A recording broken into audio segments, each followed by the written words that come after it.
Baik, bismillahirrahmanirrahim. Assalamualaikum warahmatullahi wabarakatuh. Selamat pagi semuanya. Salam pagi Pak. Waalaikumsalam. Waalaikumsalam pagi Pak. Oke, selamat datang di kelas kualitas dan pengujian perangkat lunak. Mata kuliah ini adalah mata kuliah pilihan yang kalian pilih sendiri, atau mungkin juga memilihnya karena sudah tidak ada lagi mata kuliah pilihan yang bisa kalian pilih lagi gitu ya. Jadi ada yang dengan sadar memilih dan ada yang ya sudahlah karena nggak ada lagi saya pilih seperti itu. Tapi mudah-mudahan mata kuliah ini bisa membawa pencerahan kepada kalian semua, terutama karena mata kuliah ini adalah mata kuliah lanjutan dari rekayasa perangkat lunak. Jadi kalau teman-teman sudah belajar rekayasa perangkat lunak, nah ini cerita lanjutannya ini gitu ya, seperti itu.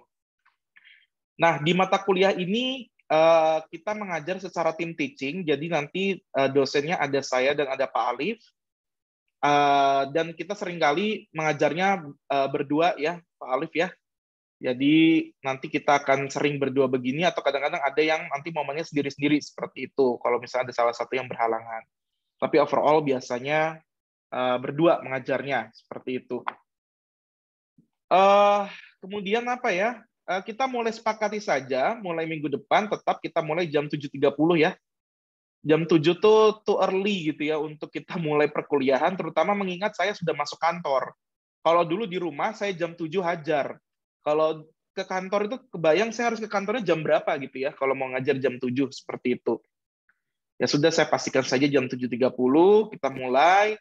Toh saya sama Pak Alif mah nggak pernah 3 SKS full gitu ya. Loh, kok nggak buat 3 SKS full, Pak? Bapak kan digaji 3 SKS gitu ya. Nanti kalau misalkan nggak ngajar 3 SKS, berarti Bapak gaji buta. Oh no. Saya akan sediakan mekanisme, dan saya dan Pak Alif akan sediakan mekanisme yang tentunya kami tidak gaji buta, seperti itu. Jadi, mungkin beberapa teman-teman di sini sudah ada yang pernah ikut kelas saya ya. Kalau belum ya udah nggak apa-apa, saya ceritakan sekarang bahwa saya kalau mengajar ataupun juga mengajar individu atau mengajar yang tim teaching itu menggunakan konsep namanya flip classroom. Flip classroom itu konsepnya saya bagi 3 sesi. Sesi pertama itu sebelum kelas.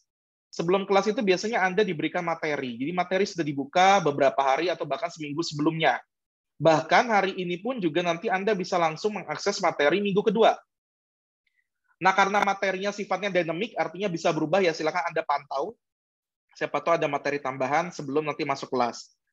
Nah, sesi sebelum kelas ini, itu Anda diharapkan membaca materinya sendiri, kemudian menciptakan banyak pertanyaan di otak Anda, kalau perlu dicatat pertanyaannya, untuk nanti kita diskusikan di kelas. Lalu sesi kedua adalah sesi di dalam kelasnya, di mana nanti saya dan Pak Alif akan memberikan overview 15 menit biasanya, tentang materi hari ini tuh tentang apa, poin pentingnya. Kalian tuh harus ngerti tentang apa, kita akan beritahu di 15 menit itu. Syukur-syukur bisa lebih lah, tapi biasanya kita nggak akan pernah setengah jam, itu nggak akan pernah lah ya. Biasanya paling banter setengah jam, seperti itu. Lalu sehabis kami memberikan overview, kalian bertanya dan berdiskusi. Atau juga nanti biasanya ada studi kasus yang biasanya kita berikan, juga silahkan nanti tinggal disesuaikan saja. Just in case kalian tidak bertanya ke kami atau tidak ada diskusi, maka kelas selesai. Paham ya? Jadi lama atau tidaknya kelas itu bukan saya nentuin gitu ya. Tapi kalian yang nentuin, bukan saya dan Pak Alif yang nentuinnya. Kemudian berikutnya ada sesi setelah kelasnya. Sesi setelah kelas itu selalu setiap minggunya kita berikan self-reflection. Self-reflection itu bukan tugas. Jadi tolong dipahami dan jangan dijadikan beban ya. Self-reflection itu semacam pertanyaan kecil atau semacam tugas, kalau dibilang tugas juga enggak ya, tugasnya kecil-kecil soalnya. Tugas kecil yang Anda bisa selesaikan dalam waktu setengah jam, itu untuk bisa meningkatkan pemahaman kalian. Nah, mulai dari semester ini, self-reflection tidak wajib. Jadi kalau kalian mau kerjakan, syukur. Kalian tidak kerjakan, syukurin nanti di akhir. Kalau nggak pintar gitu ya, gampangnya. Nah, cuman saya akan kasih tahu dulu. Self-reflection itu akan saya dan Pak Alif gunakan untuk merekap daftar hadir. Loh Pak, kok opsi tapi dijadikan rekap daftar hadir nih Bapak ngelucu gitu ya. Nggak lucu kok, tenang aja. Saya kasih tahu tipsnya. Kalau kalian memang tidak mau mengerjakan, kirimkan saja file kosong. Selesai masalah. Kalau nanti self-refleksinya berupa pilihan berganda, kalian jawab aja asal nggak usah dibaca soalnya. Selesai kan? Jadi kalian nggak akan terbebani apapun dan kalian tetap dianggap hadir. Bagi saya dan Pak Alif, tidak bergunalah kalau kalian hanya ingin dianggap hadir saja. Karena bagi kami, belajar itu lebih penting.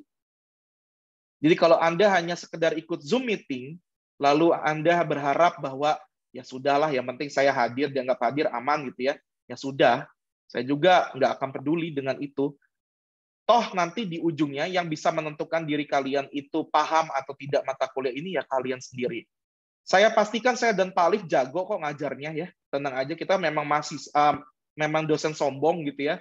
Jadi patut sombong ke kalian, biar kalian juga tahu diri bahwa kami tuh ngajar pasti istimewa. Nanti kalian bisa rasakan sendiri efeknya. Tapi kan yang jadi nggak istimewa kalau kaliannya nggak mau sambut gayung ya. Jadi kita ngajarin istimewa, kalian belajarnya biasa-biasa aja gitu. Nah, saya sama Pak Alif bukan mengajar, tapi belajar bareng sama kalian. Jadi diharapkan kalian juga berkontribusi selama proses pembelajaran. Kalau mengajar itu searah, kalau belajar itu bareng-bareng. Ibaratnya saya tuh murid pintar di kelas kalian, lalu kalian bisa nanya hal apapun ke saya, lalu saya pun juga kadang-kadang bisa belajar dari kalian gitu loh. Itu konsep belajar, seperti itu ya. Jadi positioningnya bukan lagi antara teacher sama student, tapi lebih kepada ya kita sama-sama pembelajar, seperti itu aja. Nah, oleh karena itu, karena kita menggunakan konsep belajar, maka Zoom-nya harus on cam.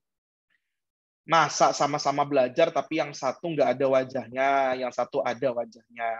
Dan kalau kalian lihat rekaman-rekaman mata kuliah kami di tahun lalu, ya itu gelap aja gitu ya, layar hitam. Wis, kalau saya nonton Satria Baja Hitam lebih ramai. Ini nontonin layar hitam yang nggak rame gitu ya. Mending sekalian nonton layar biru. Bener Pak Alif ya? Benar, Pak Adam. Ini yang laki-laki ketawa pasti ngerti nih layar biru ini apa gitu ya. Heri Ya ketawa, Pak. mending nonton video biru gitu ya dibanding kalian nonton hitam-hitam gitu, ngapain gitu ya. Jadi begini, selama saya dan Pak Alif mengajak diskusi, kalian wajib on cam. Tapi ketika kami sudah menunjukkan slide atau sedang menunjukkan, nanti ada tools namanya Mentimeter yang kita akan coba hari ini. Nah, itu kalian boleh off cam. Deal ya? Jadi kalau saya dan Pak Alif lagi ngajak diskusi, wajib on cam. Kalau sedang tidak diskusi, atau misalnya lagi slide dan pakai tools untuk presentasi, kalian boleh untuk tidak on cam. Sampai sini bisa dipahami, teman-teman? Siap, bisa, Pak. Bisa, Pak. Bisa, Pak. Oke. Bisa, Pak. Tidak perlu takut, kalian ini tiap 3 SKS, Pak. 1 SKS aja udah 300 mega, Pak. Apalagi 3 SKS. No, kita nggak akan pakai 3 SKS kalian. Tadi kalau kalian mendengarkan dengan baik, berarti jatah SKS-nya dipotong-potong, itu ada 3 sesi, seperti itu.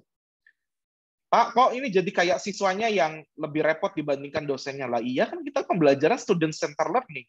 Artinya pusat pembelajarannya ada di kalian, bukan di saya dan Pak Alif gitu ya. Jadi kalau kalian protes, Pak, ini dosen hanya ngajar 1 jam, selebihnya kami disuruh explore. Toh goblok-goblok ting jadi mahasiswa tehnya. Coba dibaca, pembelajaran abad 21 itu student center learning, di mana kalian yang menjadi pusat pembelajarannya. Tapi nggak benar juga kalau ada dosen yang ngasih tugas doang. Ini tugas, tapi nggak ngerti sebetulnya nih mahasiswa dikasih tugas ini buat apa. Tapi saya pastikan kami itu akan memberikan tugas yang kalian pasti paham itu gunanya apa, seperti itu. Tenang aja ya, jadi nggak perlu ragu seperti itu. Nggak apa-apa, Pak Alif, jangan di spotlight. Saya pengen lihat mahasiswanya. Udah lama nggak lihat mahasiswa, soalnya ini barang-barang langka ini, hampir punah soalnya. Tadinya kalau kelas ini 25 orang, kita luring ya. Sayangnya ya banyak gitu ya orangnya, jadi ya terpaksa kita daring kembali seperti itu. Tapi nggak masalah, saya bisa, saya Pak Alif itu bisa menawarkan experience yang sama-sama aja gitu, bahkan mungkin lebih istimewa kalau daring seperti itu. Untuk tugas besar hanya 1, tapi tugasnya juga nggak besar-besar banget ya, karena dikerjakannya hanya 1 minggu, jadi bisa cepat sih. Atau kita kasih waktunya 2 minggu, tapi sebetulnya pengerjaan tugasnya cukup dalam waktu 3 hari sebetulnya. Nggak perlu lama-lama, tapi kami kasih waktunya 2 minggu lah, biar kalian bisa santai ngerjainnya gitu ya. Nah itu nanti di akhir biasanya kita kasih tugas seperti itu, selebihnya ya hanya pemahaman-pemahaman kecil. Dan nanti kalau saya kasih tugas, itu tugasnya dinilai. Kalau self-reflection kan tidak dinilai ya. Kalau tugas mah dinilai. Jadi nanti saya akan beritahukan ini tugas, ini self reflection gitu. Atau kalian bisa lihat tandanya di LMS itu self reflection selalu ada awalannya, prefixnya, kurung buka self reflection. Oh, berarti kalau kayak gitu nggak dinilai. Oke, itu untuk mekanisme perkuliahan. Kalau untuk aturan, ya apalagi sih ya yang perlu saya bahas ini? Nggak ada lah yang perlu saya bahas. Yang penting kalian kuliah dengan nyaman. Ya kalau bisa jangan pakai oblong banget lah ya, jangan pakai kaos dalam banget gitu. Pakailah kaos yang memang kalian biasa pakai untuk sehari-hari di rumah, nggak masalah gitu. Kalau celana pendek, ya sayangnya saya lagi nggak ngajar di rumah ya. Kalau saya ngajar di rumah juga pakai celana pendek, atasannya aja kemeja gitu ya. Jadi saya bebasin kalian pakai celana pendek atau tidak, atau saya nggak akan suruh kalian berdiri gitu ya. Tolong berdiri, saya pengen lihat celana kalian. Ngapain ya? Kurang kerjaan amat kita gitu ya. Ya udah nikmati aja. Yang pasti kalau bisa memang untuk optimalnya pakai headset, nah itu sih ya. Tapi nggak wajib, Pak. Saya nggak punya headset, nanti jadinya nggak belajar. Ya udah, mendingan belajar kan dibanding nanti harus nyari uang dulu buat beli headset. Yang penting nikmati aja. Terus nggak usah malu, kamar kalian berantakan, atau nanti ibu kalian tuh nyolok-nyolok kalian, suruh kalian ke warung, ya udahlah. Namanya juga belajar luring ya. Nikmati aja prosesnya gitu, nggak usah perlu kalian, oh maaf Pak, gini Pak. Ya dikit-dikit minta maaf, udah kayak ini aja nanti Pominah di Bajai-Bajuri. Oke, kalau dari saya selesai. Pak Alif ada tambahan untuk mekanisme pembelajaran? Cukup, Pak. Cukup ya? Ya. Oke. Nah, dari teman-teman silakan ada pertanyaan tentang mekanismenya sebelum kita lanjut ke materi. Ini kalau dilihat dari muka-mukanya berharap, anjir materi udah minggu pertama udah langsung masuk materi ya. Biasanya perkenalan dulu gitu. Ini dosen kerajinan amat. Ini udah kelihatan nih dari muka-mukanya nih. Tadinya udah, paling sebentar hari ini gitu ya. Paling cuma Sayangnya overview sedikit, tidak. selesai. Hari ini kita full materi. Jadi bab 1 kita bahas. Gak ada nih, yakin? Aku, Pak. Ada, Pak. Ya, Pak. Boleh. Sok silakan. Aku kemarin baca di LMS yang peraturannya itu untuk join itu maksimal 15 menit. Itu juga masih berlaku, Pak? Itu kan buat formalitas, Nak. Jadi kalau diperiksa sama orang Kemendikbud tuh aman. Saya mah mau kalian gabungnya 30 menit sebelum selesai juga nggak masalah. Karena gini, intinya bagi saya belajar, bukan hadir. Kalau kalian dengan 30 menit, saya datang 30 menit terakhir itu karena saya baca buku dulu, Pak. Gitu. Ya nggak masalah. Berarti kelas saya tuh hanya kalian butuhkan 30 menit terakhir, no problem. Go ahead lah ya, mau terlambat lah, mau nggak hadir, terus saya kehadirannya nggak dinilai dari Zoom meeting gitu ya. Tapi kalau sudah hadir di Zoom meeting, harus bisa memastikan dirinya bisa on cam, dah gitu aja. Baik. Terima kasih, Pak. Ya, sama-sama. Ini pasti minggu depan habis nih, Pak Alif. Biasanya cuma tinggal sisa 10 orang gitu. Karena wajib on cam gitu ya. Tapi nggak apa-apa, kita akan ajar 10 orang itu. Dan nanti kalau makin berlanjut ya kita ngeprank aja, tiba-tiba nggak ada rekaman. Jadi nanti yang di rumah nggak bisa nonton rekamannya. Gitu. Oke, ada lagi pertanyaan? Oke, kalau nggak ada pertanyaan, sebelum saya dan Pak Alif masuk ke materi, silakan di off-cam dulu kalian, lalu buka browser kalian. Saya akan coba share screen dulu ya. Kita main sedikit pemanasan aja.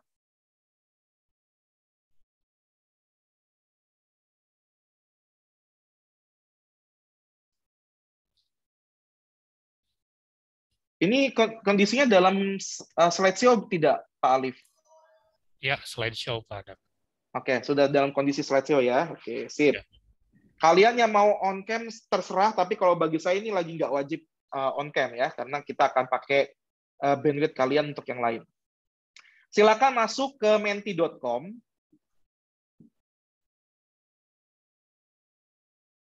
Lalu masukkan kodenya yang kalian lihat di layar, yang saya share screen. Kodenya 98320118.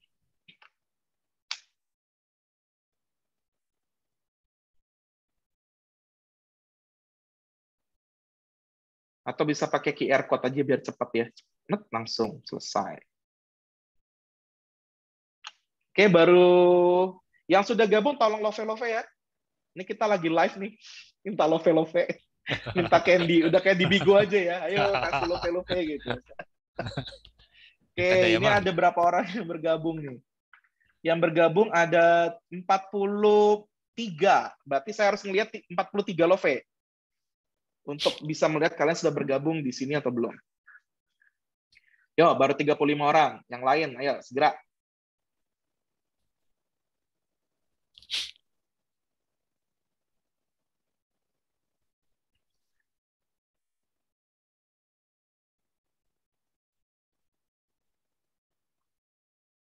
Ayo, 35. Sisa berapa itu? Sisa 8 lagi, ayo 8 orang yang lain mana?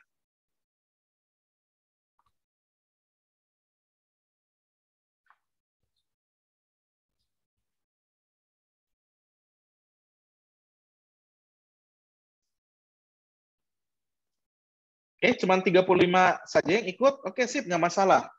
Kita tinggalkan yang lain ya.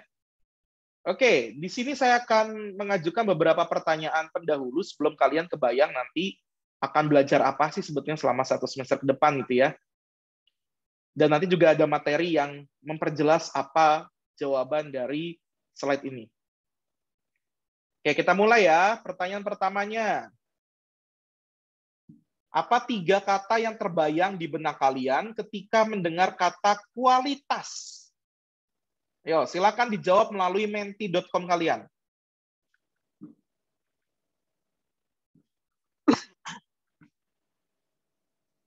Kalau mendengar kata kualitas, kira-kira di benak kalian tuh, oh iya ada kata ini, ada kata ini, ada kata ini. Nah, itu silakan.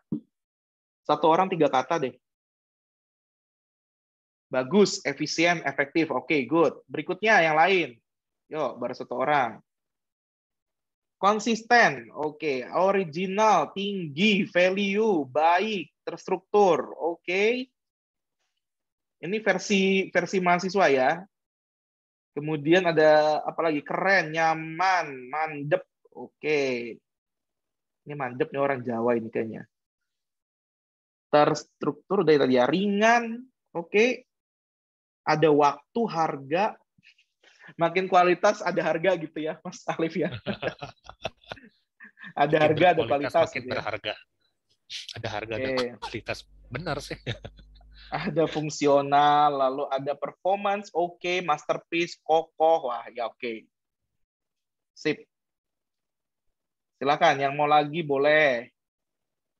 Baru 37. Sudah? Gak ada yang nambah lagi nih? Oke, ya ini mungkin kata-kata yang nanti terbayang di otak kalian atau di benak kalian kalau memikirkan kata kualitas ya, seperti itu. Yang paling banyak di sini bagus. Ya jelas namanya kualitas itu biasanya sangat berkaitan erat dengan bagus ya. Karena untuk kualitas itu kita jaga untuk biar bagus gitu. Kemudian kata kedua yang paling banyak adalah baik. Baik, ya jelas ya kalau kita bilang baik, ya berarti memang kita menjaga kualitas untuk menjaga kebaikan dari si kualitas produk itu sendiri ya, seperti itu. Lalu ada fungsi. Benar nggak Pak Alif kira-kira? Kualitas itu berhubungan sama fungsi. Fungsi. Salah satunya ya. Iya. Salah satunya berhubungan dengan fungsi, karena kalau nggak berfungsi ya nggak ada kualitas seperti itu. Lalu ada kata efisien. Nah, juga salah satu nanti mungkin yang bisa dilihat teman-teman gitu ya. Sip, oke, saya sudah tahu nih di otak kalian ada keisi apa kalau mendengar kata kualitas. Pertanyaan kedua.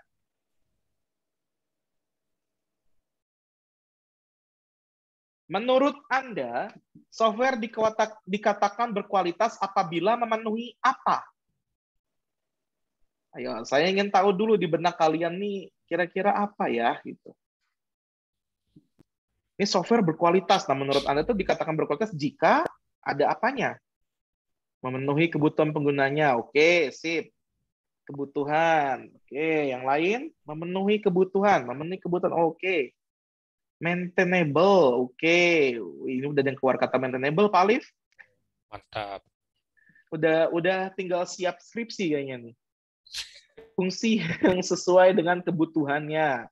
Lolos uji coba. Nah, ini nih salah satu kata yang mungkin bisa jadi kunci nanti dalam mempelajari mata kuliah ini. Kebutuhan jelas iya ya, karena kalau tidak memenuhi kebutuhan tidak akan berkualitas seperti itu. UX yang baik. Nah, ini calon anak didiknya Pak Alif nih, deskripsi biasanya nih. Tidak force close, Pak Alif, katanya. Oh, tidak force close. Memenuhi Jadi kalau nggak standar. pernah force close itu berkualitas. Kayak Peduli Lindungi gitu ya. Jadi nggak pernah force close Ya benar. tapi bagus katanya. Padahal menurut aku nggak benar gitu, panas handphone gitu ya. Memiliki error yang sedikit, oke. Kalau error boleh ada ya dalam sebuah software ya. Nah nanti kita lihat di sini. Kemudian memenuhi kebutuhan fungsionalitas, oke. Syarat-syarat ditentukan. Bebas error, oke. Susah dihack Pak. Wah ini berarti hubungannya Wah, sama security ya. ya, ya, ya. Kebutuhan user dan segala macam. Oke. Overall masih masuk akal. Pertanyaan berikutnya, kalau Anda nih menjadi seorang quality assurance untuk sebuah software, jadi orang yang menjaga kualitas seperti itu, Anda ingin fokus menjamin kualitas software dari segi apa ya? Jawab dulu aja, nggak harus takut salah, kan ini pertanyaan terbuka ya, tidak ada benar atau salah. Keamanan dan kenyamanan ini calon anak didik Pak Alif juga ini mah pasti. Keamanan. Kenyamanan kan berhubungan sama Eh, interaksi. interaksi. Keamanan, fitur, Fitur. tampilan, oke. Keamanan pada banyak. Oh, keamanan. Kenyamanan, keamanan. Ini Fitur. kayaknya kelas ini kurang kenyamanan Pak Alif ya. Kayaknya belum punya pasangan semua ini. Anak-anak Iya, ini Pak. butuh kenyamanan. Bagus, Pak. Aduh, bodor kalian mah bodor pisan ini. Heri, Pak. Kenyamanan. Oke, ada kinerja Kenyamanan, dengan performa. Nah, ini. Oke. Kemudian apa lagi nih? Performa, keamanan, tampilan. Oke, sip. Ini banyak calon anak didiknya Pak Alif nih, benar. UI dan user experience. Apalagi kira-kira yang kalian pahami dulu aja ya kan, kalian juga belum tahu quality assurance itu tugasnya ngapain gitu. Performa, oke, keamanan lagi. Banyaknya keamanan ya. Ini rata-rata jadi nanti security. Value yang diberikan ke pengguna, wis siap. Tampilan, oke. Apalagi nih, memenuhi standar kualitas dari keamanan dan performa. Oke, keamanan lagi ya, banyak yang disebutnya. Keamanan dan fitur, oke. Performa dan fungsionalitas, oke. Ada lagi nggak? Baru 33 orang nih.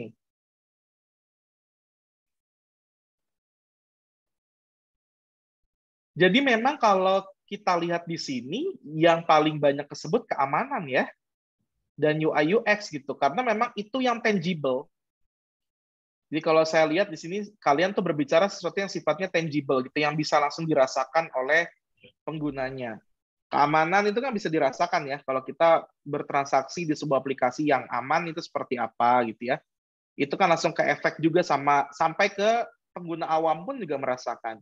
Kemudian penggunaan dari si UI dan UX-nya itu jelas lah, orang pasti ngerasain ya. Langsung ngerasain, ini tampilannya mudah digunakan, enak, nyaman, nah itu memang yang kelihatan. Tapi mungkin nanti ada beberapa clue yang akan disampaikan oleh Pak Alif atau saya di minggu-minggu berikutnya, yang sifatnya lebih ke arah intangible. Intangible itu artinya apa? Tidak kerasa ke usernya langsung, tapi sebetulnya kalau itu nggak dilakukan, ya softwarenya tidak akan disebut sebagai kualitas gitu ya, software yang berkualitas seperti itu. Oke, pertanyaan berikutnya. Menurut Anda, kualitas perangkat lunak dinilai dari produknya, atau proses untuk membangun produknya, atau proses plus produk? Silakan. Jangan ngikutin jawaban temennya ya. Oke.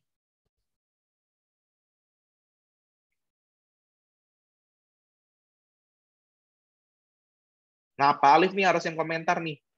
Karena penelitian Pak Alif sangat concern di kualitas. Menurut Pak Alif gimana Pak Alif jawaban dari mahasiswanya? Oke. Proses dan produk. Nah, jadi kalau kita bicara kualitas, nah kualitas itu kan bisa dilihat dari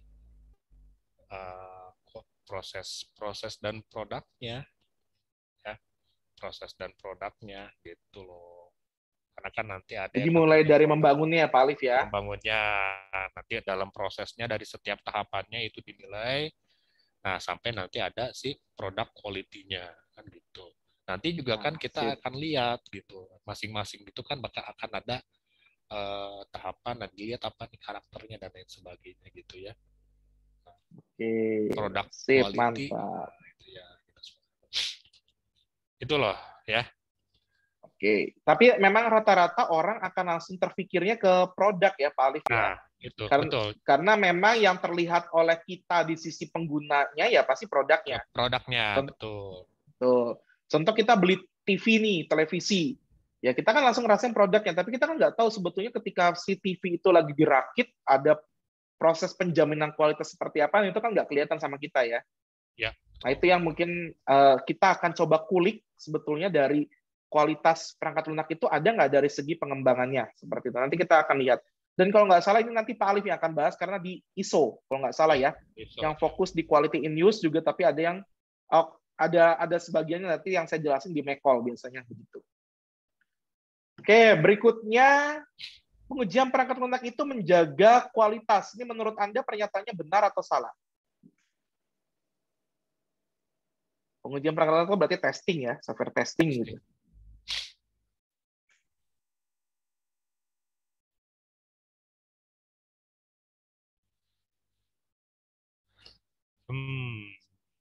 Menarik ya. Benar. Yang jawab salah cuma 2 nih. 3. Tapi biasanya yang jawab benar itu yang sedikit. Benar. Salah. Iya, yang Benar, jawab benar itu betul. Oke, sudah 40 orang memberikan masukan yaitu salah ya. Pengujian perangkat lunak itu untuk menjaga kualitas. Nanti kita lihat pengujian itu benar nggak untuk jaga kualitas. Sementara kita keep dulu berarti mayoritas menjawab benar dan minoritas menjawab salah. Oke, kita lihat nanti mana yang benar kalau di materi ya. Terakhir, kalau kalian sudah selesai dari mata kuliah ini, kalian mau bisa apa? Silakan jawab.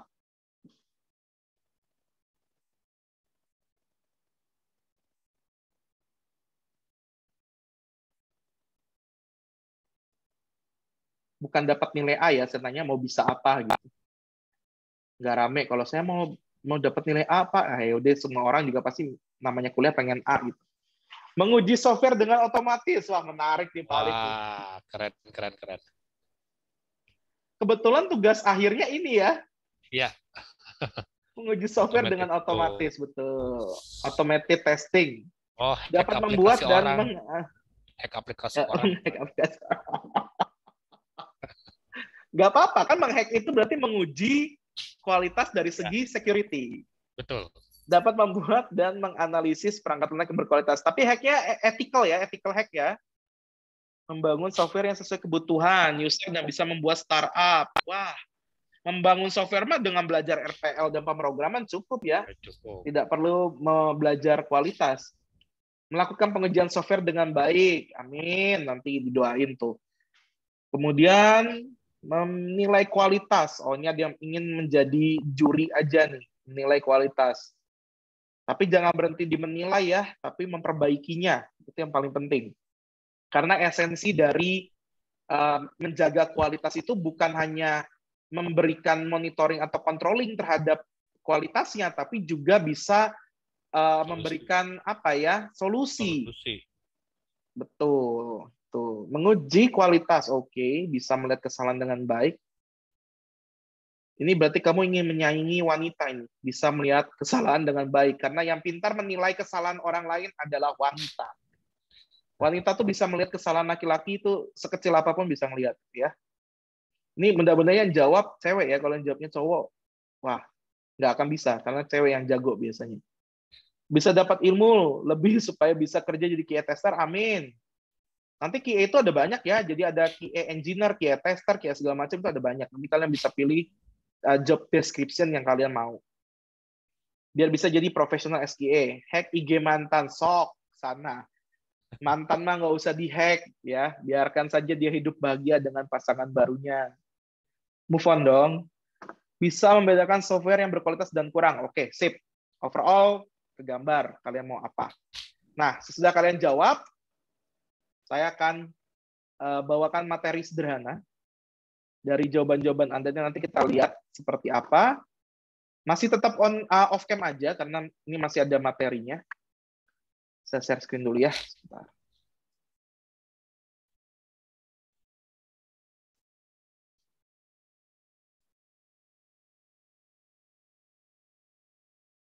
Oke, terlihatnya sudah slide-nya belum Pak Alif? Sudah, Pak Adam. Oke, terima kasih Pak Alif. Saya akan membawakan sebuah materi sederhana untuk pengantar saja dulu, yaitu tentang kualitas dan pengujian perangkat lunak. Sebelum kalian masuk dan menjelajahi kualitas dan pengujian perangkat lunak ini, ada baiknya kalian bisa membuat diferensiasi yang jelas antara kualitas dan pengujian. Karena memang mata kuliah ini tuh dua sub ya, ada sub kualitas dan ada sub pengujian seperti itu. Dan ini dua hal yang berbeda sebetulnya walaupun masih dalam domain yang sama. Nah, di sini saya membuka dengan sebuah pertanyaan. Pernahkah Anda tahu bahwa error dalam software bisa mengakibatkan bencana? Kalian sudah lihat videonya ya?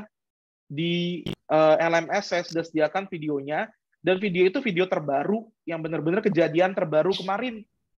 Kalau kalian ingat dengan kejadian Lion Air, masih ingat ya kejadian Lion Air yang jatuh di perairan Karawang, kalau nggak salah, yang menggunakan pesawat Boeing 737 MAX, kalau nggak salah ya. Itu kesalahannya murni karena software. Anda bayangin coba. Berapa banyak orang yang harus meninggal dan hanya dianggap sebagai sebuah angka. Ini berapa banyak yang mati gitu ya. Wah, itu cuma karena software.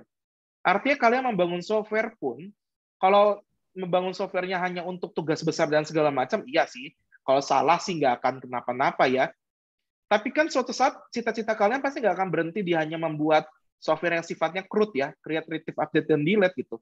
Pasti kalian berharap gitu untuk membuat software-software yang lebih berdampak luas ke masyarakat. Contoh misalkan, kalian bikin sebuah software untuk mendeteksi tsunami gitu ya. Nah, tiba-tiba deteksi tsunami kalian itu secara produk softwarenya itu setiap 10 detik itu menghasilkan error gitu ya. Atau nanti kita bisa bedakan apa itu error dan segala macam ya. Tapi sekarang kita sebutnya error aja gitu ya. Menimbulkan jangan 10 detik deh, setiap 10 hari sekali menimbulkan error yang harus di-restart dulu gitu misalkan. Kalau misalnya mau benar lagi harus di-restart dulu, segala macam harus dikalibrasi dulu alatnya. Anda bayangin ketika misalnya hari ke-10 tiba-tiba tsunami gitu. Atau nggak usah gitu deh. Nggak ada tsunami tiba-tiba karena alatnya tidak terkalibrasi dengan baik. Misalkan jadi software Anda bacanya jadi nggak benar gitu ya. Lalu ngasih false alarm gitu ya. Jadi alarm yang palsu gitu, yang padahal nggak ada tsunami. Bayang nggak berapa banyak orang yang kabur-kaburan pasti ya. Lagi di pinggir pantai langsung kabur gitu. Padahal nggak ada tsunami. Nah, kalau sudah membangun software-software yang kritikal semacam itu, kualitas jadi sangat penting. Tapi apakah membangun software yang sifatnya hanya create, retrieve, update, dan delete itu juga jadi nggak penting? Oh, kata siapa? Kemarin ketika Facebook, Instagram, dan WhatsApp error pada saat yang bersamaan karena kesalahan di server, itu banyak sekali orang yang protes. Bahkan kalau kalian cari meme-nya, dalam satu hari itu bisa banyak sekali meme untuk 3 perusahaan itu gitu ya. Walaupun mereka dalam satu perusahaan, yaitu Facebook gitu ya intinya. Nah itu kebayang, padahal mereka cuma down sekitar berapa jam, dan itu down-nya ketika kita lagi tidur sebetulnya.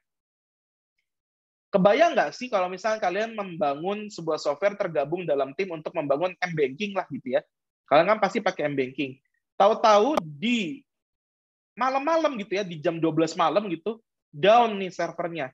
Menurut Anda bahaya nggak? Menurut kalian mungkin tidak bahaya, tapi ternyata ada orang yang selalu melakukan transaksi jutaan dolar di jam 12 ke atas gitu. Nah, itu kan pasti akan membuat kerugian gitu ya. Error 1 detik aja itu bisa berharga buat orang-orang. Bahkan yang kejadian Boeing 737 MAX ini, itu kejadiannya cuma karena stalling. Jadi salah membaca derajat ketinggian atau kemiringan. Jadi si pesawat itu ada namanya software untuk menjaga supaya kondisi pesawat itu tidak stall. Stall itu artinya dia sampai tegak gini loh. Kalau ditegakkan dia pasti jatuh ya. Jadi dia benar-benar harus dalam kondisi miring pun juga harus miringnya masih dalam kondisi yang bisa terangkat dengan aerodinamis gitu. Nah, si sensornya ini salah baca. Sensor ini pasti di dalamnya ada software ya. salah baca. Jadi ketika dibaca sama si software, ternyata dianggapnya miring, padahal tuh pesawat lagi biasa aja gitu. Nah, sama pesawatnya, sama si software dibacanya begini gitu. Jadi lagi ketinggian, lagi mau menuju stall gitu. Nah, sama pesawatnya, sama software diturunin sama dia. Nah, otomatis kan ketika dalam kondisi yang datar gini diturunin, jadinya nukik ke bawah ya. Terus dinaikin lagi sama si pilotnya gitu ya. Kemudian di stalling lagi sama software karena dianggap makin tinggi nih sudut derajatnya. Sembari waktu itu kalau tidak salah, pilotnya nyuruh co-pilotnya untuk baca user manualnya. Jadi bayangkan ya, ini baru pertama kali dipakai pesawatnya, belum ada pelatihan, langsung suruh pakai gitu ya Lion Air. Nah itu dibaca user manualnya dan katanya kalau dari rekaman black box-nya sudah sesuai dengan instruksi gitu ya. Jadi disuruh mengaktifkan autopilot aja gitu kalau dalam kondisi seperti itu. Tapi apa yang terjadi? Ternyata autopilotnya pakai si software styling itu. Jadinya jatuh. Dan jatuhnya dalam kondisi menukik 90 derajat kalau nggak salah ya. Ya udah hancur lah pasti. Hampir 90 derajat. Iya, hampir 90 derajat hancur udah pasti. Sementara kalau kita tahu pesawat itu kalau dia mendaratnya begini aja itu nggak akan hancur gitu ya. Ya dia bisa mendarat di air gitu istilahnya kalau ada apapun, tapi dalam kondisi yang derajat stallingnya tuh nggak tinggi gitu. Kalau itu kan sudah pasti begini nukik ya, udah pasti hancur. Yang dihantam hidung pesawatnya seperti itu. Yang lebih menarik lagi, ini coding error yang membuat jutaan dolar itu kehilangan. Jadi si NASA ini kehilangan beberapa juta dolar gitu hanya karena kesalahan. Nanti kalian tonton, kita nggak akan putar videonya di sini, saya udah kasih linknya dan slide ini sudah bisa kalian download ya dari si LMS seperti itu. Lalu yang kejadian baru-baru ini, mungkin kalau kalian kenal dengan penciptanya si mobil listrik itu siapa? Pak Alif? Oh ini. Aduh, namanya siapa sih? Elon Musk. Tesla. Elon Musk. Elon Musk. Nah, Elon Musk itu kan juga roketnya, roket yang dia buat tuh SpaceX itu hancur ya karena software error. Ya. Jadi bayangkan gitu ya betapa pentingnya kita menjaga kualitas software. Kalau hardware udah pasti kelihatan ya. Nih misalkan kalian beli motor, kalau hanya dilihat secara hardware-nya, ya kalian akan periksa ini setangnya bisa nggak digas, remnya bermanfaat nggak, itu bisa kerasa langsung kalau kalian lihat begitu. Ada baret sedikit, nah udah kalian bilang ini kualitasnya berkurang gitu ya. Tapi kalau kita bilang software, emang software bisa baret-baret gitu ya? Kan nggak mungkin ya. Software itu nggak kelihatan kalau error. Nah itu yang bahayanya kalau kita membangun software. Nah, hal yang tadi kita sebutkan tadi di dalam slide itu terjadinya simpel hanya karena software. Dan Anda bayangkan, dengan membangun software, Anda sudah membunuh beberapa orang. Nah, itu kan jadinya nggak bagus ya. Hati-hati, membuat software juga bisa jadi dosa ya. Nah, yang pasti, kalau kita berbicara software, kita nggak pernah bisa lepas dari namanya SQA, atau Software Quality Assurance. Penjaminan kualitas software, seperti itu ya. Nanti pekerjaannya ada nih yang bisa jadi SQA engineer seperti itu ya. SQA itu yang nantinya bisa membantu kita dalam memastikan apakah perangkat lunak yang kita bangun itu minim saya bilang ya, bukan artinya hilang 100% ya. Karena pasti namanya error, fault, dan failure itu pasti ada. Dibangun itu minim error, fault, dan failure. Mulai dari tahap pengembangan, tadi kan disebut Pak Alif ya, mulainya dari tahap pengembangan sampai ke tahap produknya digunakan, seperti itu. Jadi jawaban yang benar yang tadi adalah proses plus produk, seperti itu. Nah, self-reflection hari ini, itu kalian mencari tahu bedanya error, fault, dengan failure. Karena tiga ini beda-beda. Walaupun mungkin terkesannya sama, tapi tiga ini exactly not the same things. Jadi kalian harus bisa cari nantinya ya, apa itu bedanya. Cuma itu doang kok, untuk si self-reflection hari ini. Kemudian inilah bukti bahwa kalau kita menjamin kualitas itu bukan hanya dari produk. Tapi kita mulai dari sini ada pra-projectnya. Bahkan dari sebelum projectnya ada, itu kita sudah membuat proses penjaminan kualitas. Kalau kita lagi bikin kontrak, itu harus ada orang yang mereview kontraknya. Jangan sampai nanti ada permintaan kebutuhan yang aneh-aneh. Tadi kan teman-teman bilang ya, ada beberapa kata yang teman-teman bayangkan kalau mendengar kata kualitas itu salah satunya adalah kebutuhan. Emang benar bahwa yang menjadi kunci utama dari software adalah kebutuhan dari penggunanya. Nah, kebutuhan dari pengguna ini kita harus jamin kualitasnya. Dengan cara apa? Dengan cara kita bisa membuat sesuatu yang sifatnya terukur. Kebutuhannya sifatnya bisa di trace back atau ditelusuri kembali, seperti itu. Itu mulai dari hanya kontrak review. Kemudian bahkan sampai ke project development planning-nya, nanti kalau Anda belajar software project management, itu akan belajar ini gitu ya, membuat dokumen project gitu, itu pun juga ada quality assurance-nya. Kalau project life cycle-nya nggak usah ditanya, itu ada banyak sekali proses SQE di dalamnya. Dari segi infrastrukturnya, itu pun juga dilihat. Dari manajemennya, manajemen quality-nya, ini di dalam pengembangnya benar-benar nggak memastikan nggak bahwa si kualitasnya terjaga dari siapa yang membangun software-nya, perusahaannya sudah menggunakan suatu standar atau belum gitu ya. Nanti kita bisa lihat namanya maturity model gitu ya, salah satunya yang kita akan bahas. Kemudian metrik-metrik apa yang dinilai dalam perusahaannya, nah itu juga bisa dilihat. Nanti kita akan pahami itu satu-satu. Sekarang mah telan bulat-bulat aja. Kemudian dari standarnya, standar kualitas yang kalian gunain tuh kalian pakai standar apa? Kalau kalian pernah ngedengar ya, perusahaan ini sudah terstandarisasi ISO berapa. Nah, itu kan standar. Itu pun juga dilihat. Bahkan sampai ke organizational base-nya. Siapa komitinya, siapa trustees-nya, siapa unitnya, siapa yang nanti menilai, itu pun juga menjadi sebuah kunci penting dalam menjaga kualitas dari sebuah perangkat lunak. Nanti gambar ini akan dibedah lebih lanjut di proses SQE. Seperti itu. Nah, kalau kalian belajar mata kuliah ini, tadi saya bilang ada dua kata. Ada kata kualitas dan ada kata pengujian. Dua kata itu sebetulnya mirip tapi berbeda. Nah, kita lihat bedanya apa. Untuk quality assurance itu dia fokusnya adalah di memastikan software itu sesuai dengan spesifikasinya atau tidak. Berarti kalau kita lihat quality ini akan berjalan selama proses pengembangan produknya.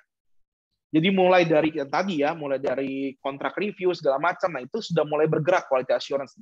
Sementara testing itu biasanya ada di hampir ujung. Jadi ketika si softwarenya sudah mau jadi sebuah produk gitu ya.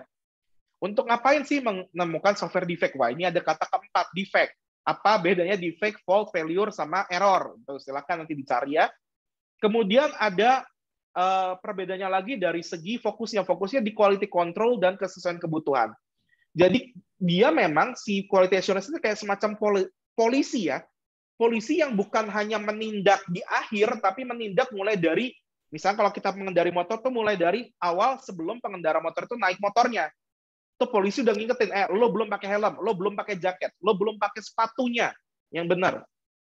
Nah, kalau belum cocok, dia nggak akan memperbolehkan pengemudi motor untuk naik.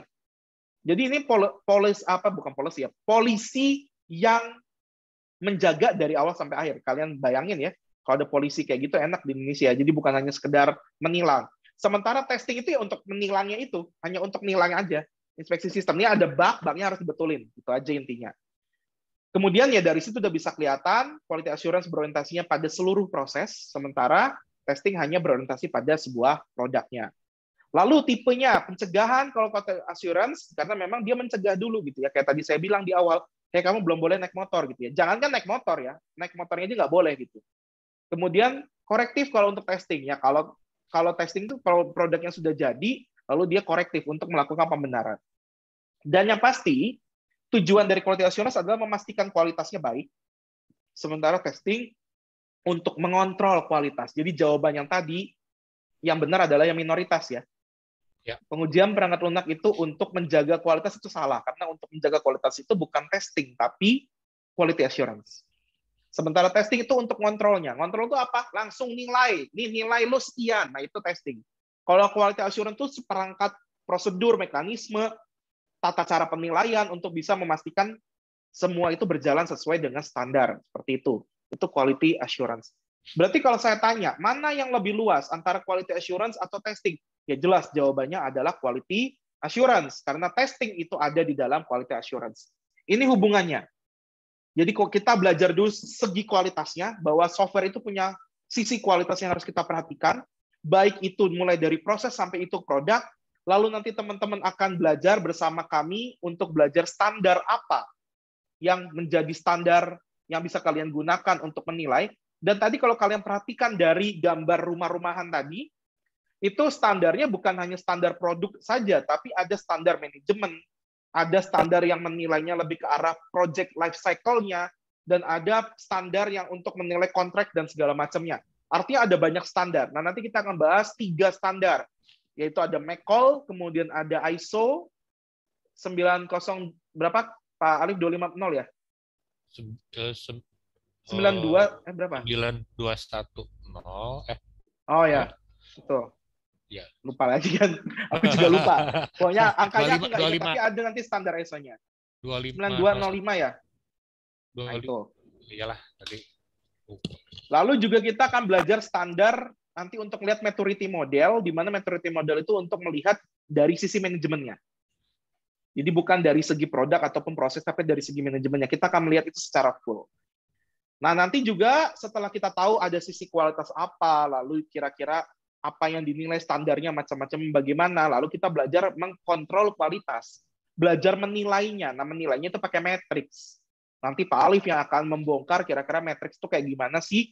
Masing-masing kualitas itu biasanya, atau masing-masing poin kualitas itu punya matriks.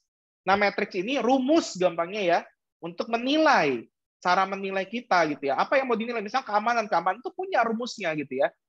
Nah, lalu untuk menilai rumusnya, untuk mengetahui berapa hasil dari rumusnya, ya kita melakukan testing. Jadi testing itu sebetulnya adalah upaya yang ada di dalam sebuah konsep quality control, di mana quality control itu adalah bagian dari quality assurance. Itu hubungannya. Ini adalah beberapa sisi kualitas yang nanti teman-teman akan lihat secara umum. Walaupun nanti masing-masing standar itu punya poin-poin kualitas yang dinilainya seperti itu. Jadi tenang aja teman-teman, kita akan bahas satu persatu. Ya tadi kalau teman-teman bilang saya terbayangnya keamanan, Anda nggak keamanannya di sini? Ada nih security. Ada. Lalu dari segi kenyamanan itu biasanya masuk ke usability. Ini ada nih operability user. Tadi kan teman-teman konsepnya di 2 ya. Lalu dari Pak fungsinya dong harus jalan, ini ada functional testing. Jadi tadi pola pikir teman-teman sebelum belajar mata kuliah ini udah benar. Jadi di mata kuliah ini teman-teman hanya mempertajam insting untuk menjadi seorang SQA yang unggul nantinya di dalam bidang pekerjaan. Oke, selesai dari kami untuk materi.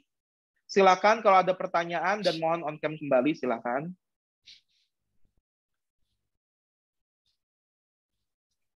Seru ya mata kuliahnya ya. Baru pertemuan pertama biasanya seru karena mengibarkan semangat merah putih gitu ya.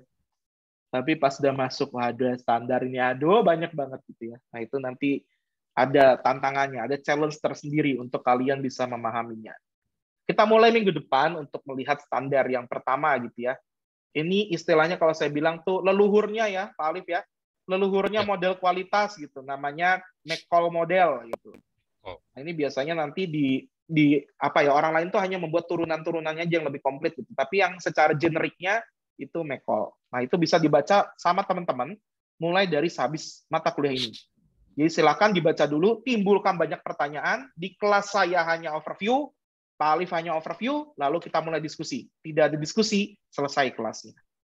Jadi asik atau enggak asiknya kelas kalian, ya kalian sendiri yang nentuin. Bukan kami, seperti itu. Kalau kami mah selalu asik orangnya, seperti itu. Oke, selesai. Ada pertanyaan? Atau ada yang sudah mulai merasa menyesal mengambil mata kuliah ini? Aduh Pak, menyesal saya Pak, gitu. Mendingan saya ngambil yang lain yang lebih keren-keren gitu. Ini mah cupu Pak, gitu. Saya mau nanya Pak. Boleh dong. Berarti saya sering lihat nih Pak, di GitHub itu ada yang orang-orang mengkontribusi kepada sebuah software open source melakukan pull request. Nah, si pull request itu sama owner si software-nya itu sebelum di merge ke project dia, itu berarti dia melakukan quality assurance itu Pak, ngecek kontribusi orang itu sesuai atau enggak gitu Pak, sama guideline dia gitu. Ya, dia tidak menjaga full kualitasnya, tapi dari beberapa segi kualitas dijaga, Jis. Jadi misalkan kayak guideline ya, sesuai dengan standar guideline enggak gitu ya. Kemudian kedua dari segi maintainable-nya itu pasti dia nilai. Kemudian dari segi kebersihan kodenya itu juga jadi mata kuliah menarik ya. Kalian bisa ambil semester 8 nanti. Ada clean code gitu ya. Itu juga bisa dilihat. Kemudian lebihnya testing sih. Yang paling banyak testingnya ya.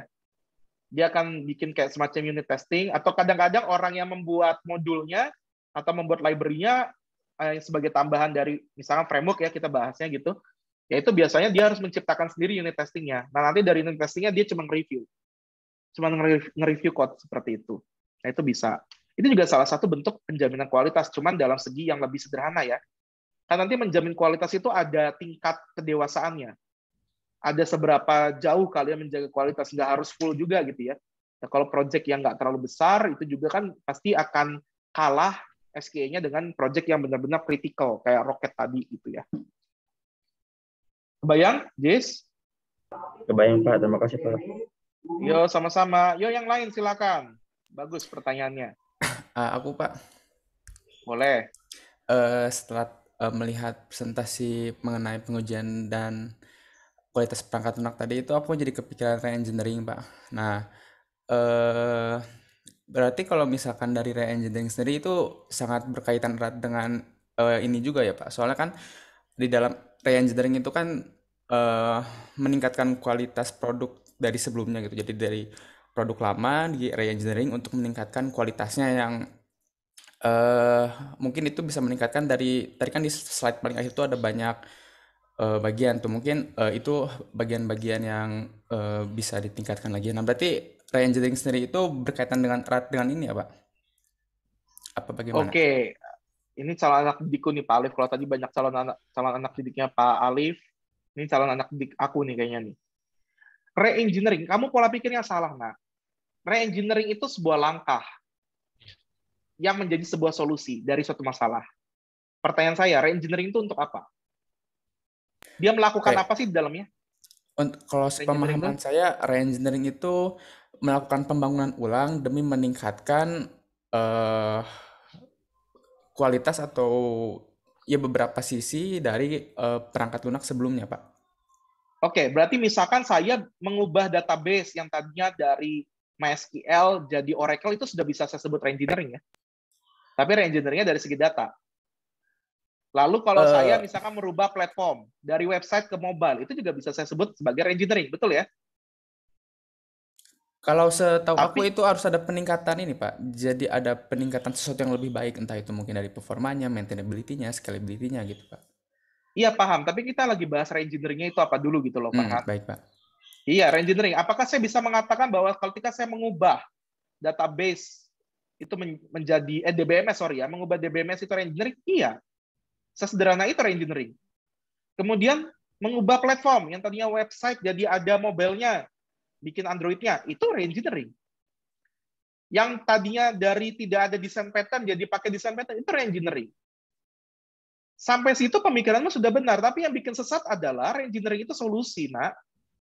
Kamu harus cari tahu dulu kenapa sampai harus re-engineering.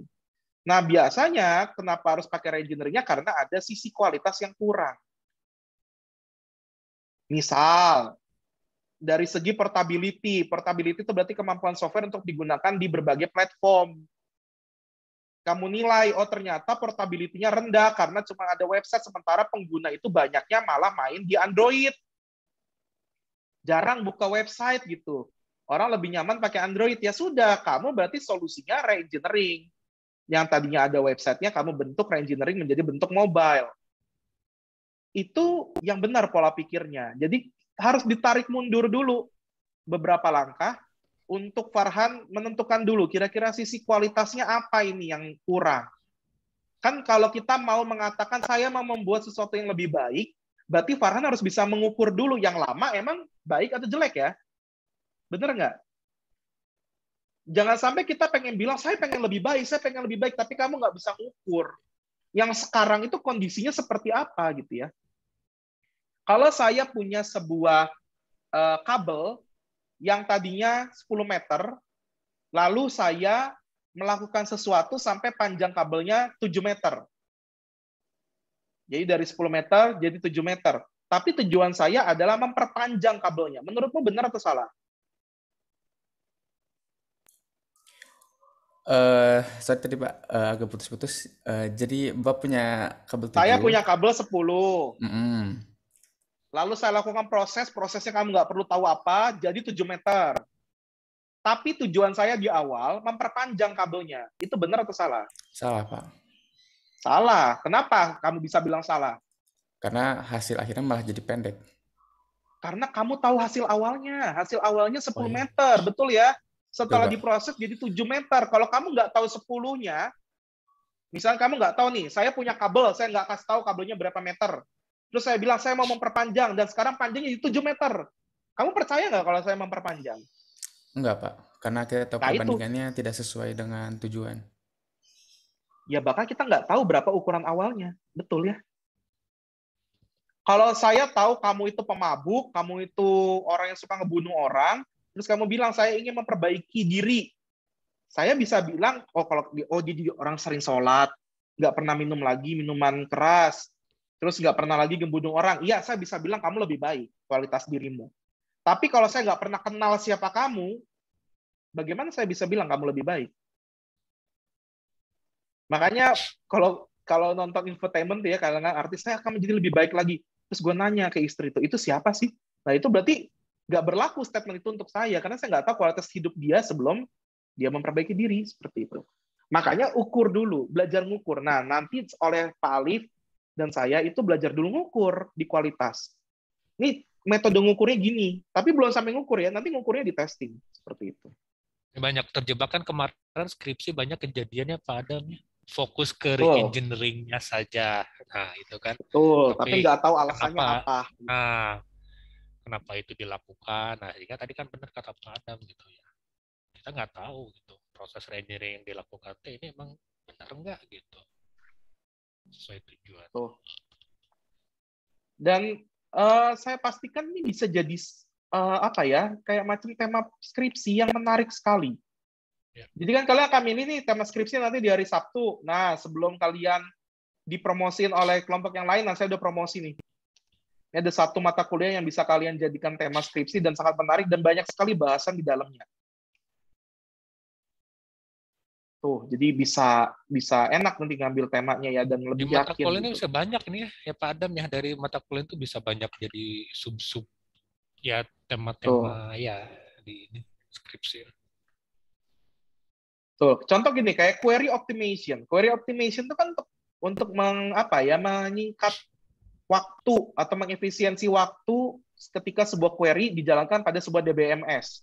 Misalnya kalian mau nge-request data select bla bla bla from ini gitu ya. Tapi lama. Nah, kalian mau menyingkat. Nah, itu berarti kan kalian harus belajar dulu sisi kualitasnya. Walaupun mungkin memang concern-nya ke arah database gitu ya. Tapi kan ada sisi kualitas yang tersentuh di sana. Jadi kita itu bisa meningkatkan optimasi itu ya karena ada sisi kualitas. Kalau kita nggak menilai kualitas, ya ngapain kita tingkat-tingkatkan gitu ya. Itu jadi kunci seperti itu. Dan itulah bisa jadi masalah kalian nanti untuk bisa menulis proposal di PSTA. Nah setelah minggu 1 ini biasanya jadi nggak berguna ya, karena biasanya ada yang ngambilnya kelompok yang lain gitu ya. Ya nggak masalah sih, mata kuliah ini juga tidak harus untuk yang PSTA-nya di kelompok B ya, karena memang kalian bebas aja ngambil PSTA di kelompok manapun gitu. Cuman yang sedihnya ada mata kuliah yang sangat menarik, tapi peminatnya sedikit, yaitu ini. Gitu. Ya, betul. Padahal banyak sekali tema yang bisa dieksplor. Tahu nggak, semester ini kita hanya dapat 5 orang dari sekian ratus orang. Anda bayangkan berarti yang berminat dengan kelompok B itu hanya 5 orang. 5 gitu. orang. Menyedihkan sekali, patetik gitu ya menurut aku. Yang lainnya ngumpul di SI lah, kenapa milihnya teknik informatika, kenapa nggak masuk sistem informasi? Jagonya di jaringan ya, oke, itu juga informatik gitu ya, tapi kenapa sisi yang utama di informatiknya malah nggak banyak diminati? Nah itu jadi pertanyaan gitu ya. Ya sudahlah, paling gampang menganggap saya Pak Alif Budian yang salah gitu. Bener Pak Alif ya? Bener. Dibanding anggap kalian yang salah kan susah gitu. Ya udah aja kami anggap diri kami itu belum menarik aja untuk kalian gitu. Makanya kami selalu ningkatin cara pembelajarannya setiap semester biar lebih menarik. Materi-materinya pun juga lebih kebaruan supaya lebih menarik, tapi itu pun juga belum dapat ya. Ya syukur-syukur nanti di PSTA kali ini rame Pak Alif, mudah-mudahan. Padahal kita mah ya Pak Adam ya, mulai dari bimbingan, seminar, sidang tuh kita mah menarik ya, rame ya Pak Adam ya. Iya, menarik. Nanti rasain aja lah ya. Rasain aja. Ini sombong lagi kita ya Pak Alif ya. Iya, harus sombong sih memang ya. Dalam rangka Oke, ada lagi promosi, pertanyaan? Pak Adam. Kita ini marketing ya. Oke, ada pertanyaan sebelum kami tutup? Atau Pak Alif ada tambahan dulu Pak Alif sebelum ditutup? Sedikit menambahkan aja lah ya dari apa yang tadi sudah disampaikan oleh Pak Adam. Terkait dengan quality assurance. Ya, kalau kita bicara quality assurance itu, setiap produk itu ketika dia dirilis, itu pasti sudah melewati tahap itu, ya, tahap quality assurance. Baik itu produk manufaktur ataupun software. Ya, produk manufaktur ya seperti yang kita pakai ya, pakaian gitu kan, atau apapun lah yang secara fisik, di kata kuncinya ya, secara fisik terlihat. Nah, tadi kan Pak Adam sudah bilang ya, kalau kita ngelihat barang yang secara fisik itu bisa dilihat, bisa disentuh, bisa dirasakan gitu ya. Nah, itu kan secara effort kita untuk bisa menilai itu akan jauh lebih, saya tidak bilang mudah, tapi akan lebih apa ya, lebih jelas aja gitu. Misalkan tadi, oh sepatu itu misalkan soalnya kurang bagus kelihatan.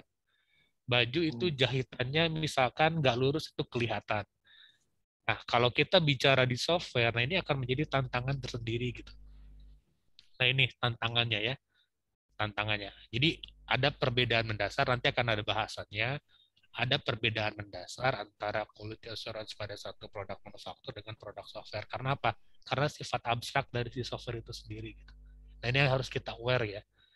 Karena software itu kan nggak kelihatan ya secara fisik. Nah, itu yang harus benar-benar kita lebih aware. Dan seringkali tricky. Kan kalian juga mungkin pernah merasakan. Kalian sudah merasa nge-develop satu software yang baik, software yang bagus, tapi kemudian ketika diimplementasikan baru ketahuan nih.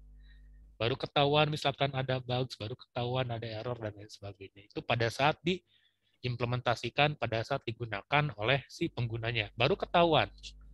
Kalau ibarat ini barang udah dijual, udah dibeli sama orang, pas orang pakai, loh kok begini, kok begitu, padahal sebelumnya kelihatan seperti baik-baik saja. Nah, itu tantangannya. Nah, berarti ketika itu terjadi, maka ada tahapan-tahapan yang mungkin terlewati. Nah, di sini saya dan Pak Adam ini memastikan kalian bisa memahami konsep-konsep dasar untuk itu. Jadi tadi seperti Pak Adam sampaikan, QA itu memastikan kualitas gitu ya. Itu bisa terjaga dari setiap tahapan kita pengembangan si perangkat lunak sampai kemudian nanti si produk itu digunakan. Itu aja Pak Adam. Sip. Terima kasih Pak Alif. Silakan, ada pertanyaan penutup dari kalian? Oh ya, kalian nanti kalau di minggu depan mau sembari sarapan, terus mau sembari ngopi, nggak masalah. Itu tidak mengganggu saya dan Pak Alif kok. Ya. Bikin santai, yang penting kalian nyaman belajarnya. Jadi itu aja. Mau di taman, mau di kebun, mau di mana, silakan. Belajar dimanapun, yang penting kalian nyaman. Asal jangan di WC aja ya. Gak enak ngeliatnya gitu. Oke? Gak ada pertanyaan ya? Aman ya? Oke, kalau aman berarti kita ketemu minggu depan. Silakan belajari dulu materi yang untuk minggu depannya. Ingat, saya nggak akan banyak membahas, Pak Alif juga nggak akan banyak membahas. Jadi kalau kalian pengen kelasnya rame, ya berarti kalian baca dulu, timbulin banyak pertanyaan dari situ. Ya, kalian yang akan menentukan nasib kelas kalian itu akan rame atau enggak. Apakah di akhir kalian akan dapat banyak ilmu dari saya dan Pak Alif, itu kalian yang nentuin semuanya. Oke, terima kasih dari saya dan Pak Alif. Sehat selalu teman-teman, sampai jumpa minggu depan. Assalamualaikum warahmatullahi wabarakatuh. Waalaikumsalam warahmatullahi wabarakatuh. Terima kasih Pak. Terima kasih Pak.